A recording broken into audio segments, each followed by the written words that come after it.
A very good afternoon to the media fraternity. हमारा जो अरुणाचल राज्य है, हमारा जो 50वां जो सालगिरह मना रहा है हमारा अरुणाचल प्रदेश में, बहुत बारीकी से मना रहा है, धूमधाम से मना रहा है। हम भी देख रहा है और सभी स्टेट के यहाँ के सभी जनजाति को भी पता है कि अभी 50 इयर्स जो अरुणाचल का जन्मदिन मना रहा है। तो इस बीच में हमारा दिबांग वैली डिस्ट्रिक्ट बोल के एक रिमोट एक एरिया है बॉर्डरिंग चाइना, वहाँ से सोशल मीडिया के जरिए हम लोग को पता चलता है कि वहाँ के लोग गवर्नमेंट से खुश नहीं है। वो अपना हक का लड़ाई लड़ने के लिए सड़कों में उतर चुका है। तो इस विषय में हम भी सेव अरुणाचल सेव इंडिजिनस की ओर से कुछ कहना चाहता हूँ। तो बात जो हम 2020 अक्टूबर 2020 उस समय हमारा सासी का नया जन्म हुआ और जन्म होने के साथ साथ हमने स्टेट का कोर इशू को उतारने का प्रयास किया, जिसमें एक है USF unclass state forest. Unclass state forest जो कि जन्म होता है NHPC जो national hydro electric power project corporation का तरफ से कोर्ट में एफिडेविट फाइल करके कहता है कि ये जो जंगल है, पहाड़ है, नदी है, ये अरुणाचली का नहीं है, यहाँ का इंडिजिनस कम्युनिटी का नहीं है। वो कोर्ट में एफिडेविट में कहता है। तो उनको लेके हमारा सासी ने यहाँ का सरकार जो ऑनरेबल पेमा खांडू का गवर्नमेंट है उसे हम लोगों ने क्लैरिफिकेशन मांगा, लेकिन दिया नहीं, अब तक नहीं दिया कि वो सरकार बताए हमें कि ये जंगल, पहाड़, नदी जो हमारा पूर्वज से आया वाला ये हमारा अरुणाचली का है कि नहीं। हमने बारीकी से सवाल किया, लेकिन आज तक हमारा सरकार का तरफ से कोई जवाब नहीं मिला। तो यहाँ तक ठीक है। तो इसके बाद क्या होता है कि NHPC ने अपना कंटेंशन तो वहाँ रखा कोर्ट में। तो NHPC वहाँ पे एक डैम बना रहा है। वो डैम का जब असेसमेंट करने का बाद में उसका जो कंपेंसेशन है जो इंडिजिनस कम्युनिटी को मिलना चाहिए था वो 1600 करोड़ था, जिसका 1600 करोड़ जो वहाँ का इंडिजिनस कम्युनिटी जनजाति को मिलना चाहिए था।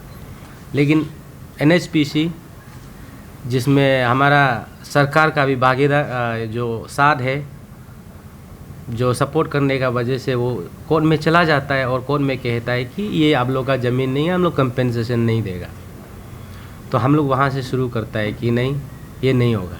तभी हम लोग सरकार को कहता है कि आर्टिकल 371H को अमेंडमेंट किया जाए, क्योंकि वो लोगों ने NHPC ने कहा कि आर्टिकल 371H का मुताबिक ये जंगल, पहाड़ जो आप लोग का नहीं है। तो इसके बाद में कोर्ट में चलता है। चलने का बाद में पता चलता है कि NHPC का तरफ से ये बोलता है कि हम लोग आउटसाइड द कोर्ट सेटल करेंगे। तो ऐसे करके NHPC ने एक बहुत अच्छा राजनीति खेला। सबसे पहले NHPC ने वहाँ का लोगों को डिवाइड एंड रूल पॉलिसी किया, क्योंकि कहता है ना, अगर किसी को मारना है तो वहीं से झगड़ा करवाना है। तो लोगों को झगड़ा करवाने का प्रयास बराबर कोशिश किया। उसी प्रकार से कुछ लोगों को बोला, मैंने थोड़ा लालची दिला के जो करके कोर्ट में एफिडेविट फाइल करने देता है कि नहीं, हम लोग कंपेंसेशन जो भी देगा मंजूर है। लेकिन कुछ लोगों ने कहा नहीं, ये कंपेंसेशन को हम लोग मंजूर नहीं है। तो मेरा सवाल यहाँ ऐसे रहेगा कि 1600 करोड़ जो है फाइनल अवार्ड होता है। सेक्शन 37 जो लारा एक्ट कहता है कि सेक्शन 37 में जब एक बार अवार्ड होने का बाद में it can not be change. लेकिन अरुणाचल में हम लोग को ऐसे देखने मिलता है कि जो एक का भी धजिया उड़ाने का एक सबूत है कि बार्गेनिंग करके किसी का ज़मीन को बार्गेनिंग करके क्या मिलेगा। अब उसका ज़मीन है तो उसको जैसे मांगता है ऐसे दे देना, और अवार्ड भी तो कर चुका था। तो सरकार का तरफ से बहुत बड़ा एक राजनीति यहाँ पे खेला। लोगों को यहाँ बंदूक का दम में और लोगों को यहाँ लाठी का दम में और पुलिस का दम में यहाँ पे हक को छीनने के लिए कोशिश बराबर प्रयास किया और अभी भी कर रहा है, और इसको हम लोग शासी खानदान करता है ना। तो ऐसे नहीं करना चाहिए। ये ज़मीन ये हमारा पूर्वज से आया है, इसमें 1 रुपया मिले 2 रुपया मिले ये हमारा है। और हम ये आप लोगों का मीडिया का जरिया में एक चीज़ स्पष्ट रूप से कहना चाहता हूँ कि लैंड एक्विजिशन एक्ट जो है ना, अभी हम लारा एक्ट बोल रहा है, 2013 में आप पूरा पन्ना को चंद मार के देखिए, हर सेक्शन को चंद मार के देखिए। ना यहाँ में चीफ मिनिस्टर का रोल को जिक्र किया गया है, ना यहाँ पे सेक्रेटरी का रोल को जिक्र किया गया है, ना यहाँ पे मिनिस्टर का रोल को जिक्र किया गया है, ना यहाँ लोकल एमएलए को जिक्र किया गया है। यहाँ सिर्फ जिक्र किया तो beneficiary, deputy commissioner and the corporation और द कंपनी जो उसका ज़मीन को लेगा। तो यहाँ सीएम का रोल, मिनिस्टर का रोल, लोकल एमएलए का रोल, कहाँ का रोल को डिफाइन कौन कर रहा है? यहाँ आपको ज़मीन चाहिए, लोगों ने देगा बोला, लेकिन अब उसका जो वैल्यूएशन का मुताबिक ज़मीन को नहीं दिया, बार्गेनिंग करके दे रहा है। कोर्ट ने भी बोल दिया ठीक है, आप लोग आउटसाइड द कोर्ट सेटलमेंट करेंगे तो ठीक है, हम आप लोगों को इजाज़त देगा। लेकिन देते हुए उन्होंने ये भी बोला कि अगर कोई ऑन प्रोटेस्ट में लेना है, लेगा बोलने से उसको भी लेने देना है। ऑन प्रोटेस्ट में वो भी सेक्शन तय है, वो लैंड एक्विजिशन में क्लियर है कि ऑन प्रोटेस्ट में आप ले सकता है, बाद में अब उसको कितना हुआ क्या हुआ फिर आर्ग्यूमेंट भी कर सकता है, और ये डिस्पोज भी नहीं हुआ, अभी तक कोर्ट केस में चल रहा है। तो हम लोग शासी का कहना ये है कि ये जो कंपेंसेशन का घोटाला अरुणाचल में कब तक चलेगा, सरकार हमें बताइए। ये हमारा जनता का तरफ से सवाल है, ये घोटाला कब तक चलेंगे? आप बोलता है कि डेवलपमेंट आना है, जनता लोग साथ देना है। Obviously people always come forward for the developmental activities, but it is you who always play politics in between the company and the people. जो उसका राइटफुल कंपेंसेशन है उसको भी अब नहीं छोड़ता है। अब टांग लड़ाने का काम जो करता है ये हम लोग कदापि मंजूर नहीं है, ये कभी भी नहीं होना चाहिए। हमारे यहाँ डेवलपमेंट आओ, अरुणाचल भी आगे बढ़ना चाहिए, लेकिन किस तरह डेवलपमेंट आना है वो तय आप करना चाहिए, फेयरली करना चाहिए, ट्रांसपेरेंट वे में करना चाहिए। मैं बार बार बोल रहा हूँ कि जब भी अगर कंपनी अगर कोई ज़मीन को लेता है उसमें सरकार का रोल कहाँ है, हमें वहाँ बता दीजिए। इसमें डीसी का बहुत रोल होता है, डीसी डिसबर्समेंट अथॉरिटी है, क्योंकि जब ज़मीन का खरीदारी में एक विटनेस ज़रूरी होता है तो उस वक्त में डीसी को बहुत जरूरी, डीसी का राइट है। तो अभी हम लोग पता चलता है कि जो 641 जो प्रेजेंटली जो आउटसाइड द कोर्ट सेटल होके आया है उसको भी अभी तक नहीं दिया जा रहा है, जो कि कोर्ट में ऑलरेडी कोर्ट ने बोल दिया कि इसको भी डिसबर्समेंट किया जाए। रोइंग पोर्शन का हो गया जो 240 कुछ समथिंग करोड़ जो डिसबर्स हो चुका है, लेकिन जो अनिनी पोर्शन का अभी तक डिसबर्समेंट नहीं हुआ है। तो डीसी का वहाँ ऑफिस में जाके हम लोग पता किया तो उन्होंने बोला कि हम लोग फाइल को सेक्रेटरी का वहाँ भेजा है, सेक्रेटरी लैंड मैनेजमेंट में हम लोग भेजा है कि वहाँ कुछ करेक्शन करना है या अप्रूवल करना है। मैं वो लोगों को बता देना चाहता हूँ, वो सब लोग IAS ऑफिसर है, कहाँ में कौन सा सेक्शन में कौन सा प्रोविजन में लैंड एक्विजिशन में लिखा है कि सेक्रेटरी का अप्रूवल जरूरी है, कहाँ में लिखा है? अब हमें धजिया उड़ाइए, हम इनोसेंट पब्लिक को आप जैसे करना कीजिए, लेकिन कानून को तो धजिया मत उड़ाइए, ये तो गलत हो जाएगा। अब कोर्ट को तो धजिया मत उड़ाइए, कोर्ट ने बोल दिया कि आपको कंपेंसेशन दे दो तो दे दीजिए ना, आप नहीं दे के अब इधर से उधर फाइल को घुमा रहा है। इसलिए हम लोग को पता चल चुका है, फाइल नंबर भी हम लोग का पास है, हम लोग कल परसों फॉलो अप करेंगे कि ये फाइल किस में पेंडिंग है। और आजकल आप लोगों ने डिजिटल ऑफिस खुला है, ई-फाइल खुला है, डिजिटल हो गया ऑफिस। क्या अनिनी से या रोइंग से एक फाइल डिजिटली जाने में कितना मिनट कितना सेकेंड लगेगा? आप तो यहाँ इतना दिन से पेंडिंग कर रहा है, इसका मतलब क्या ये फाइल जो किसी पर्सनल टेबल में है ना किसी का तिजोरी में है। तो हम लोगों का कहना ये है कि जैसे कोर्ट का वर्डिक्ट दिया उसको आप भी कंप्लाइंस कीजिए, हमारा जनता तो कंप्लाइंस कर ही रहा है।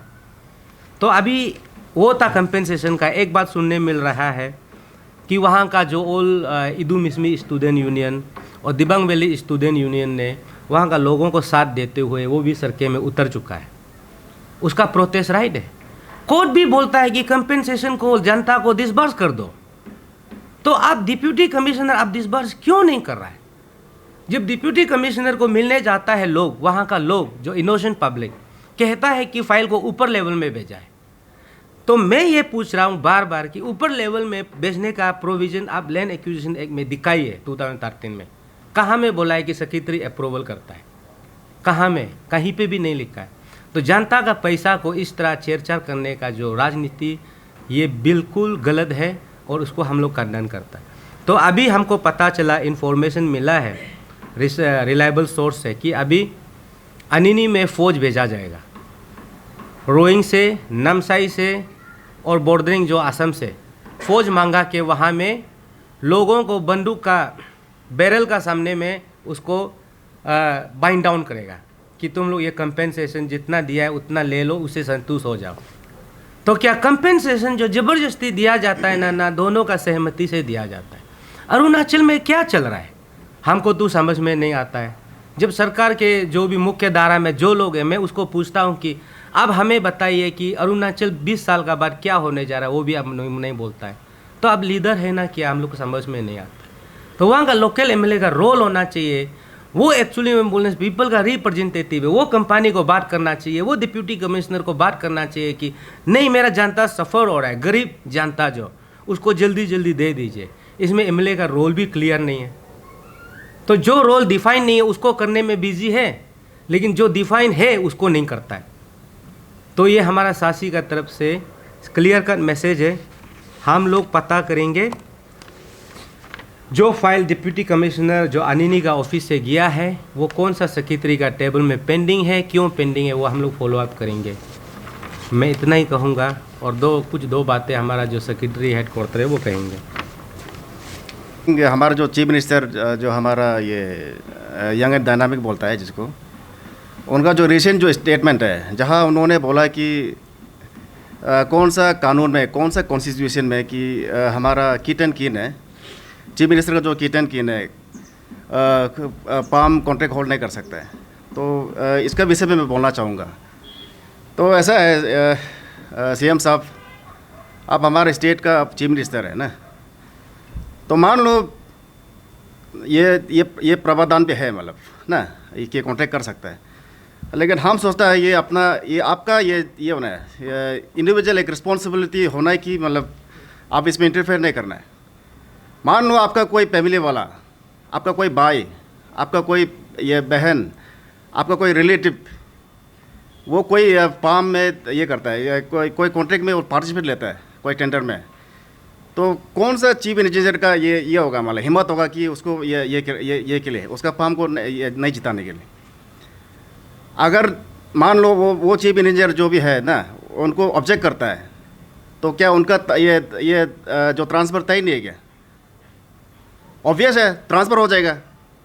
तो जिसका चलते हम लोग हमारा मांग ये है, मतलब ये सब में आप ज़्यादा ये नहीं करना चाहिए। हमारा जो गवर्नमेंट में जो स्पेशली चीफ मिनिस्टर हो गया, नेक्स्ट हमारा जो मिनिस्टर्स है, एमएलएस है, ये चीज़ में थोड़ा ध्यान देना है। ये वो लोग पार्टिसिपेट लेना नहीं, मतलब बाकी को करने दीजिए ना। आपका अंदर में सारा ये डिपार्टमेंट पड़ा हुआ है, तो इनडायरेक्टली आप लोग तो टैक्स तो उतारता ही है ना डीसी के थ्रू। तो इसलिए तो इसका रिगार्ड में हम एक रेफरेंस ऐसे हम देना पसंद करेगा। जैसे मान लो हमारा जो फॉर्मर जो चीफ मिनिस्टर है ना, उनका जैसे हम परिवार को जैसे हम देखा है, जो हमारा जो लॉन्गेस्ट सर्विंग जो चीफ मिनिस्टर है गेंगुआ फंग जी, उनका देखिए कोई बेटा उनका कोई भी किट एंड कैन कॉन्ट्रैक्ट काम नहीं करता है, नन ऑफ देम, कोई भी कॉन्ट्रैक्टर नहीं है। और जैसे मान लो उनका एक बेटा भी था, मतलब जो गवर्नमेंट सर्वेंट, मतलब वो डॉक्टर किया था ना, और डॉक्टर इन सर्विस में भी था, मतलब बेचारा उनको सीधा वो कमांड कर दिया, अरे ये आप चीफ मिनिस्टर का बेटा है, ये जो डॉक्टर का जो पोस्ट पड़ा हुआ है उसको दूसरा को करने दीजिए। ऐसा करके वो उनका एक सोशल अपना एक रिस्पॉन्सिबिलिटी रहा है, मतलब पब्लिक के थ्रू ना। तो हम फील करता है हमारा चीफ मिनिस्टर सर जो है ये चीज़ अपना थोड़ा समझिए और पब्लिक का वेलफेयर सोचिए थोड़ा। Thank you. हाँ पूछो। ये दिवांग वेले आपका जो दिवांग मल्टीपर्पस प्रोजेक्ट है, Dibang project, Dibang multipurpose project, हाँ मल्टीपर्पस प्रोजेक्ट है, इसको लेके कंस्ट्रक्शन आपका सैंक्शन होने से पहले ही थोड़ा उसका प्रोसेस चल रहा था, बिकॉज एनवायरमेंटली भी वो डेट्रीमेंटल होना था। और वी बीइंग इंडिजिनस पीपल, हम लोग हमेशा अपना सोइल का साथ एक अटैचमेंट होता है, तो उसको लेके इशू रेस किया, इतना नहीं सुनाई दिया जितना अभी कॉम्पेंसेशन को लेके हो रहा है। नहीं, तो उसमें क्या कहना आपको? प्रोटेस्ट तो चला है, हाँ, तो see sometime we have to sacrifice something for the larger interest, because हमारा अरुणाचल को कहता है तो power house of the country. So sometime हम लोग उस लेवल में भी सोचना चाहिए, बिकॉज एज ऑफ नाउ हमारा अरुणाचल क्यों गरीब है बोलने से, we do not have revenue ना, हम लोग का इतना सफिशिएंट रेवेन्यू नहीं आने का वजह से हम लोग देखो 5-6 लाख आदमी को भी पाल नहीं सक रहा है। तो हम लोग में जो क्षमता है उसको हम लोग आगे बढ़ाना चाहिए। तो उसी एंगल में वहाँ का जो आदिवासी है, जो वहाँ का लोग है, इंडिजिनस कम्युनिटी है, वो एग्री किया। हाँ, इन्वायरमेंटल को डेट्रीमेंटल तो होगा, उसके लिए वो लोगों ने मेरा ख्याल से एनवायरमेंटल इम्पैक्ट असेसमेंट भी बनाया होगा, सोशल इम्पैक्ट असेसमेंट भी बना, ओवरऑल इम्पैक्ट असेसमेंट बनाता है, तभी उसको मेरा ख्याल से MOF ministry of forest and environment से भी परमिशन मिला होगा। NOC ऐसे नहीं मिलता है ना, तो डेट्रीमेंटल तो है, इसलिए हम लोग बोल रहे हैं ना एनवायरनमेंट डेट्रीमेंटल तो होगा ही, लेकिन वहाँ में जो लोग बसे हुए हैं, जो इंडिजिनस कम्युनिटी है, उसका जो लैंड है वो सदियों तक वहाँ डूबा रहेगा ना, सबमर्जेंस में आएगा, तो उसका क्या अधिकार नहीं बनता है क्या उसको सफिशिएंट कंपेंसेशन मिलने का। तो ये हमारा एक लड़ाई है, ठीक है। हम लोगों ने डेवलपमेंट को सरकार का साथ हाथ बता के, और हाथ बताना भी चाहिए सरकार को, हम जनता नहीं बताएंगे तो कौन बताएंगे, तो इसलिए हमने हाथ बताते हुए हमारा वहाँ का इनोसेंट पब्लिक ने लैंड को दिया ना, और लैंड जब देता है वो तो लैंड एक्विजिशन जो लारा एक है उसी में कहता है ना, आप जब ज़मीन देता है तो आपको पैसा भी दिया जाएगा, मुआवजा बोलता है जिसको हिंदी में ना, मुआवजा, कंपेंसेशन, वो आपको डिजर्व करता है। वो कंपेंसेशन में सासी का सवाल ये है कि राजनीति क्यों, हमने ज़मीन कुर्बान कर दी, आप पैसा देने में इतना राजनीति क्यों कर रहा है, ये हमारा सवाल है। फिर आपको ये भी देखना पड़ेगा कि वो एरिया में बहुत एंडेंजर्ड स्पीसीज भी है। यस, ऑब्वियसली, तो वो भी एक रिस्क में आ रहा है, वो तो आ ही गया है, वो तो है, वो भी इफेक्ट हो रहा है। तो मतलब उसको वो इशू को लेके एक कंसर्न है क्या स्टूडेंट्स? हम लोग यही गवर्नमेंट को सजेशन देगा कि आप मल्टीपर्पज़ प्रोजेक्ट मत लाइए।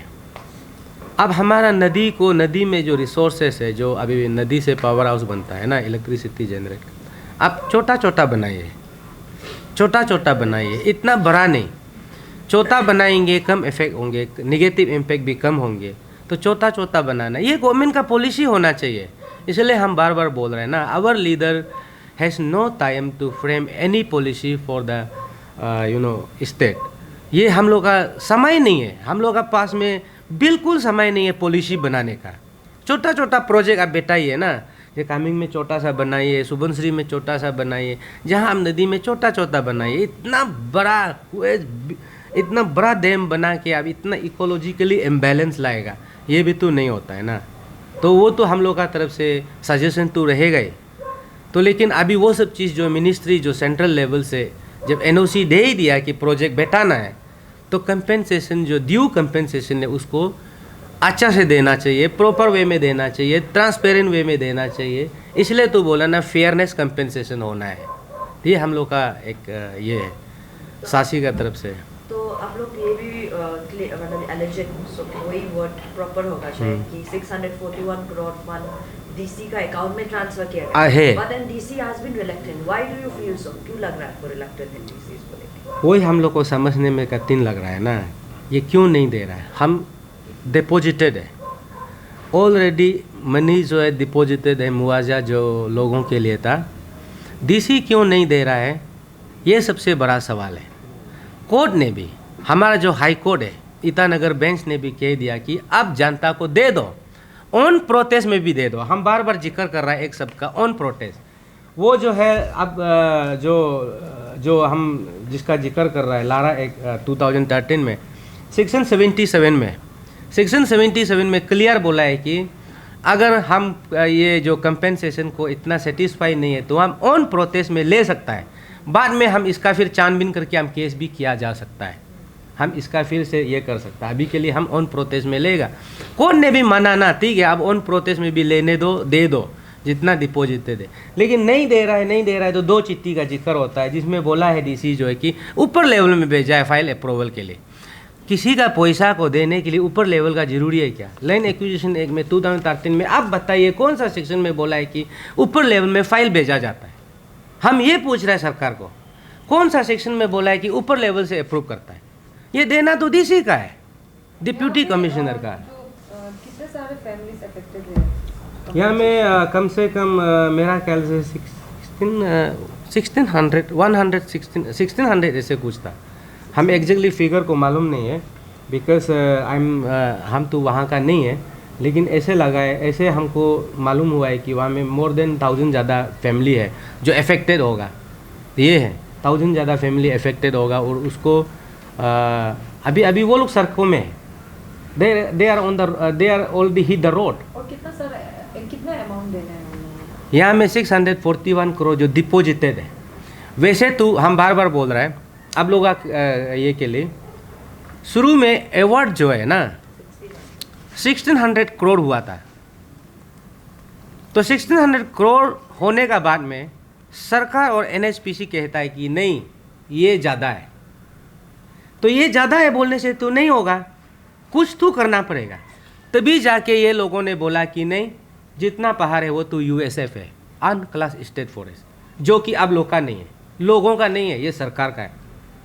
तब ये शुरू होता है ना माजरा, तब कम करो, जो कि यहाँ जो हमारा लारा एक्ट 2013 में कम करने का प्रोविज़न भी नहीं, लेकिन बार्गेनिंग होता है। जैसे कि हम दुकान से एक साबुन खरीद रहा है, उसको बार्गेनिंग कर रहा है, जैसे कपड़ा खरीद रहा है, कंपेंसेशन में बार्गेनिंग का प्रोविज़न ही नहीं है। सेक्शन 37 में बोलता है कि अब once award it is final, no change. DC एक बार अवार्ड कर दिया, नो चेंज, लेकिन यहाँ चेंज करो बोला, तो चेंज में भी लोगों ने माना, ठीक है 641 करोड़ थे ये दे रहा है तो हम लोग ले लेगा, लेकिन हम लोग ऑन प्रोटेस्ट लेगा, जो कि प्रोविजन में सेक्शन 77 में ऑन प्रोटेस्ट अब ले सकता है, बाद में आप कानूनी कार्रवाई जो भी करना है कर सकता है। तो ऑन प्रोटेस्ट में ले दो बोल के हमारा जो हाई कोर्ट है ना, उन्होंने भी एलो किया है कि ठीक है ऑन प्रोटेस्ट में भी आप दे दो, लेकिन ये नहीं दे रहा है। ये लोग का माजरा ये है कि 641 करोड़ में हम लोग रफा दफा कर लेना है, उसे आगे पीछे हम लोग कुछ नहीं देगा। तो ये मकसद है, ये किसका मकसद है, कैसे करके आ रहा है, इसको हम लोग छानबीन करेंगे, आने वाले दिनों में हम लोग बताएंगे। हम लोग अभी फाइल का भी पीछा करना है, किसने अटका के बैठा हुआ है। आजकल तो ई ऑफिस ई फाइल जाता है, बोला इतना दिन कहाँ गायब हो गया, वो हम लोग को मालूम नहीं। प्रोटेस्ट का क्या अपडेट है पता? अभी प्रोटेस्ट अभी हमको खबर मिलता है कि नामसाई रोइंग का पुलिस जो है अनिनी में पहुंच चुका है फोर्स। प्रोटेस्ट तो हो नहीं रहा है क्योंकि होल्ड करके रखा हुआ है। प्रोटेस्ट हो रहा है, लेकिन वो जगह जो नेटवर्क कनेक्टिविटी से बाहर है, यूनियन वाला जो प्रेसिडेंट है न वहाँ का लोग है ना, लोग मौजूद है। और ये स्टूडेंट यूनियन का जो बात है, थोड़ा सा कुछ बात है बोला है, वो हम नहीं बोलेगा बिकॉज वो लोग अच्छा से बता पाएंगे कि वो क्या है क्या नहीं है। लेकिन मेरा सासी का तरफ से ये अपील रहेगा, सासी का तरफ से और टीम सासी का तरफ से ये अपील रहेगा कि देखिए डेमोक्रेसी सोसाइटी में हम लोग जी रहा है, यहाँ जनता का आवाज़ को सुना जाना चाहिए, है कि नहीं। यहाँ बंदूक का जो बैरल का सामने में रख के लोगों को नोचने का काम नहीं करना चाहिए, क्योंकि यहाँ जीने का अधिकार सबको है, अपना हक को बोलने का अधिकार सबको है कि नहीं। और लोग बोलता है कि बैन कल्चर को बंद करो। बैन कल्चर को जनता कैसे बंद करेगा? आप बताइए, सरकार बताइए। गुड गवर्नेंस होगा, लोगों को सेल्फ सफिशिएंट होगा, लोग सब में बिजी होगा, पॉजिटिव चीज़ में पॉजिटिव एनर्जी को वही यूज़ करेगा। बैन कौन करेंगे? अब जनता को यूजलेस बना के रखा है। अब बोलता है कि कौन सा संविधान कौन सा कानून में लिखा है कि सीएम का बेटा बेटी काम नहीं करना है, तो आपका ही कर रहा है, हम लोग कहाँ कर रहा है? तो कीजिए, तो कंटिन्यू कीजिए। कहने यहाँ पे लीगलिटी तो छोड़िए, मोरालिटी का बात होता है। देश को चलाने वाला, राज्य को चलाने वाला जो है, हमेशा लीगलिटी का साथ साथ मोरालिटी को भी ध्यान देना चाहिए। कानून में क्या लिखा नहीं लिखा वो बात का बात है, लेकिन आपको मोरालिटी भी ध्यान देना चाहिए। हम बताना चाहूँगा, हमारा जो देश का प्रधानमंत्री है पीएम नरेंद्र मोदी, उसका कौन काम कर रहा है बताइए? कौन काम कर रहा है? कोई भी काम नहीं कर रहा है। हमारा योगी आदित्यनाथ जी है यूपी का चीफ मिनिस्टर, उसका कौन काम कर रहा है? क्या उसका कोई नहीं है? तो हमारा यहाँ का राज्य सरकार का मुख्यमंत्री कहता है कि जनता को उल्टा सवाल करता है कि आप बताइए कि हमारा कौन सा संविधान और कौन सा कानून में लिखा है कि हमारा जो सीएम जो काम नहीं कर सकता। ये जो क्या है, ये चाइल्डिश स्टेटमेंट है, ये इमेच्योर स्टेटमेंट है, ये जो इरेस्पॉन्सिबल स्टेटमेंट है फ्रॉम द रिस्पॉन्सिबल पर्सन। ये जो हम लोग ये भाषा लोग कब यूज़ करता है पता है? जब हम लोग ग्रुप में डिस्कशन करता है। हम जब रिस्पॉन्सिबल आदमी नहीं है, हम यहाँ गली में घूमने वाला आदमी लोग मजाक से ऐसे बोलता है कि कौन कहता है बोलता है। एक सीएम ऐसे पूछता है जिसका मॉरलिटी खत्म हो चुका है, ये हम खंडन करता है शासी का तरफ से। और उन्होंने और एक बात दोहराते हुए बार बार कहता है कि आप कुछ भी अगर कुछ भी सबूत मिला, कुछ भी गलती किया सोचने से, आप कोर्ट जाइए। कोर्ट में कब जाता है? अब एक सरकार मुख्यमंत्री होकर जनता को बोल रहा है कि आप कोर्ट जाइए। कोर्ट तो हम जाएंगे ना, पहले तो आप हमारा ग्रीवेंसेस को रिड्रेस कीजिए। आप किसके लिए? हम सब जनता कोर्ट में जाने लगेगा तो आप मुख्यमंत्री रह के क्या करेगा? तो वे ग्रीवेंसेस कहाँ ये करता है? हम पब्लिक कहाँ जाएगा? सेक्रेटरीट में। सेक्रेटरीट से ग्रीवेंसेस को रिड्रेस किया जा सकता है ना। ये जो बात जो है ये हम लोग शासी लोग कभी भी डाइजेस्ट नहीं होगा। ठीक है, वो उसका ऊपर है, जो जितना बोलना है बोल सकता है ना, वो डेमोक्रेटिक, उसका भी राइट है, हम लोग का भी राइट है। लेकिन हम सोचता है कि वो एज ए चीफ मिनिस्टर उसका हर भाषा को ध्यान देना चाहिए। हम जहाँ तक सोचता है हर भाषा वो जो भी प्रयोग करता है उसको ध्यान देना चाहिए, क्योंकि हम जनता भी भाषा कैसे प्रयोग करना है उससे सीखेंगे। हमारा नेता जैसे बोलता है लोग भी ऐसे ही होंगे। इसलिए रिस्पॉन्सिबल आदमी लोग थोड़ा सा जुबान को लगाम देना चाहिए, कि नहीं? और जुबान को हमेशा एक मर्द का नाते कहता है ना, जुबान को लगाम दो, वक्त पर बोलो भारी पड़ेगा, है कि नहीं? आप ऐसे जो समारोह में डिस्कस करने वाला चीज़ को बोल के घूमता है कि नहीं अब बताइए कौन सा संविधान कौन सा कानून। नहीं लिखा होने से भी आपका एक मोरल रिस्पॉन्सिबल बनता है कि आप जब राज्य को चला रहे हैं तो सबसे पहले आप फैमिली से ज़्यादा आपका जनता को आप केयर करना चाहिए। ये हम लोग कर रहे हैं। अभी आप खुद बोलता है कि आप करेगा बोलने से तो करिए, कौन रोकाता है? आप जो करना कीजिए। जो अन्या का एलिगेशन था सीएम के ऊपर वो सही है? अन्या का एलिगेशन सही था नहीं था वो बात का बात है, लेकिन जो हम जो उसका स्टेटमेंट को जवाब दे रहा है, हम सोचता है कि उसको वो भी समझना चाहिए, सुनना चाहिए, है कि नहीं? और एलिगेशन जो अन्या का एलिगेशन है, उन्हें एलिगेशन दिया कि उसका नाम में इतना फार्म है, ये है वो है ना, वो भी अन्या भी मॉरलिटी का ही बात किया कि अब एक सीएम होके इतना करेगा तो जनता कहाँ करेंगे, है कि नहीं? अब नेपोटिज्म तो करेगा ही। जैसे कि अब सीएम है तो ये आगे बोला है कि किसी को फ़ोन कर देगा कि आपका फार्म में काम नहीं देगा। सीएम बोल रहा है कैसे नहीं देगा? इसका मतलब तो somewhere you all are involve in use nepotism ना, प्रैक्टिस ऑफ नेपोटिज्म, है कि नहीं? तो यही है हम लोग का, और कुछ नहीं कहना है। कंपेंसेशन को अच्छा से दे दीजिए। कंपेंसेशन पे ये डीसी ने कब कहा था कि वो सेक्रेटरी अप्रूवल के रुक रहा है? आप स्पेसिफिकली डेट दे पाएंगे? ये एक चिट्ठी है, इसका एक चिट्ठी है जिसमें बोला है कि जिसमें बोलता है कि हम लोग अप्रूवल के लिए भेजेगा। ये जो है 17 जनवरी 2022, एक है 29 नवंबर 2021।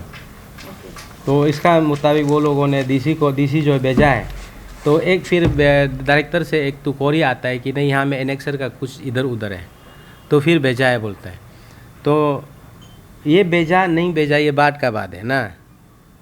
मेरा असली बात जो ये है कि कोर्ट ने बोल दिया कि जितना बेनिफिशरी है उसको दे दो, ऑन प्रोटेस्ट में भी दे दो। ऑन प्रोटेस्ट मैंने सेक्शन 77 का कंप्लायंस करते हुए भी दे दो। ये कब बोला था? कौन सा डेट? ये तो कोर्ट है ना, कोर्ट ऑर्डर है एक्चुअली। अब कोर्ट का वो गवर्नमेंट लोगों का तो, स्टेट गवर्नमेंट का तो यही होता है कि गवर्नमेंट जो पेपर वर्क है वो थोड़ा लेट हो जाता है, तो डोंट यू थिंक थोड़ा सा समय देना चाहिए? नहीं, लेट मीन्स क्या, कितना लेट? सिटीजन चार्टर का मुताबिक जो है, आपका चीफ सेक्रेटरी खुद बोला है ना कि किसी पब्लिक सर्वेंट का टेबल में 7 दिन से ज़्यादा ऑफिस में फाइल पड़ा नहीं रहना चाहिए।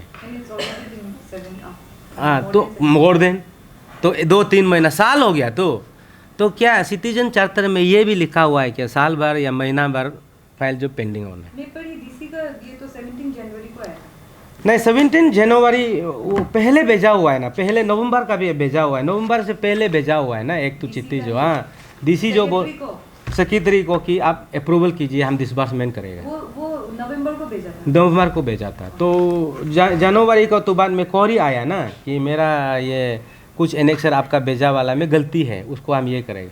तो ये सब कब तक चलेगा ना, वहाँ का लोग रुक रहा है कि हमारा जो ड्यू कंपेंसेशन है जो हमको डिजर्व करता है कब मिलेगा। तो हम लोग का कहना ये है कि जैसे भी होने से जल्दी दे दीजिए, काम शुरू कीजिए है, पीसफुली काम को शुरू कीजिए और हमारा जो राज्य का उन्नति होना चाहिए। इतना बड़ा जो हाइड्रो डैम बन रहा है तो उन्नति ज़रूर होगा। हम विश करता है कि स्टेट गवर्नमेंट जो इसे इतना रेवेन्यू जनरेट हो कि हमारा जो राज्य का आमदनी बढ़ जाए, ये हम लोग भी विश करता है, लेकिन ऐसे पॉलिटिक्स करके नहीं। Thank you very much.